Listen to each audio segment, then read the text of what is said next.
जब रावण थक गया, शर्मिंदा हो गया और उसका गर्व टूट गया, तब बाली ने उसे छोड़ दिया। रावण समझ गया कि वह बाली की शक्ति के सामने कुछ भी नहीं। इसी घटना के बाद रावण और बाली की प्रतिद्वंद्विता समाप्त हो गई। उधर सुग्रीव की कहानी चल रही थी। सुग्रीव बाली का छोटा भाई, दोनों में अत्यंत प्रेम था, पर नियति ने एक ऐसी घटना ला दी जिसने दोनों के बीच का विश्वास तोड़ दिया। मायावी नाम का एक राक्षस आया, उसने बाली को युद्ध के लिए ललकारा। बाली तैयार हो गया, सुग्रीव भी उसके पीछे पीछे चल पड़ा। राक्षस एक गहरी डरावनी गुफा में घुस गया। गुफा इतनी अंधेरी थी कि तलवार शक्ति सब बेकार। बाली ने कहा, भाई मैं अंदर जा रहा हूँ, तुम बाहर रहना।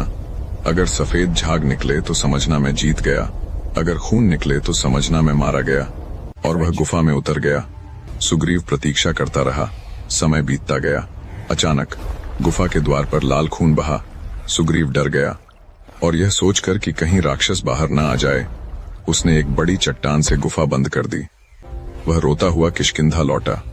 सबने समझा बाली मर गया है, सुग्रीव को राजा बना दिया गया। लेकिन सच यह था, राक्षस मरा था, बाली नहीं। घंटों बाद बाली बाहर निकला। द्वार बंद था। वह समझ गया, मेरे भाई ने मुझे मारने के लिए यह किया। गलतफहमी ने भाइयों का प्रेम तोड़ दिया। बाली क्रोधित होकर किष्किंधा पहुंचा। सुग्रीव को राज्य से निकाल दिया और उसकी पत्नी को अपने पास रख लिया। सुग्रीव भागता रहा और अंत में पहुंचा ऋष्यमुख पर्वत पर। वहां वह सुरक्षित था, क्योंकि एक श्राप था कि यदि बाली ने उस पर्वत पर कदम रखा तो उसकी मृत्यु हो जाएगी। उधर भगवान श्री राम वनवास में थे, सीता जी की खोज करते हुए। वे लक्ष्मण जी के साथ ऋष्यमुख पहुंचे। सुग्रीव डर गया, लेकिन हनुमान जी ने उन्हें पहचाना और सुग्रीव को भरोसा दिलाया कि ये दिव्य पुरुष हैं। सुग्रीव ने अपनी पूरी कहानी सुनाई। भगवान श्री राम बोले, सुग्रीव, राज्य तेरा अधिकार है, मैं तुझे न्याय दिलाऊंगा। बाली को हराना आसान नहीं था। उसके पास एक अद्भुत कौशल था, टेढ़े मेढ़े खजूर के पेड़ों की पंक्ति को एक ही तीर से भेद देना।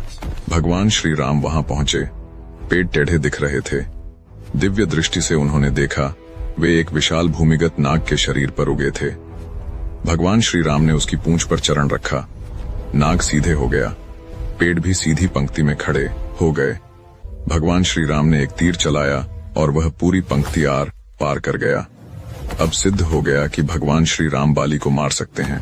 युद्ध का दिन आया। सुग्रीव और बाली भिड़ गए। सुग्रीव कमजोर हो रहा था, बाली उसका बल छीन लेता था। दोनों रूप में समान थे। पहले युद्ध में भगवान श्री राम पहचान नहीं पाए और उन्होंने तीर नहीं चलाया।